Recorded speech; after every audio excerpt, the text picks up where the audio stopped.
We're here at the Air Diamond Cafe and Hotel. This is video. We drove north. As you can see, it's an airplane that's been repurposed for a cafe, and there's apparently a hotel. There's all kind of cool stuff up here, which is why I wanted to drive north. It's kind of away from the city. So let's take a look. Okay, to get into the cafe, you have to buy a ticket.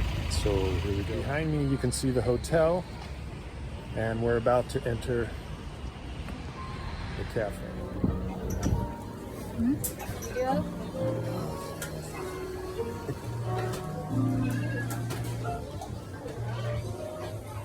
So here we are, Now on the plane. waiting for our coffee. Let's go America. And as you can see, there's different colored seats. It's just a cafe, so it's pretty cool. Oh, now it's sunny, huh? Thus concludes our trip on the A330 cafe. The coffee was good. I had a brown sugar boba bubble thing, and she had mocha. See you next time.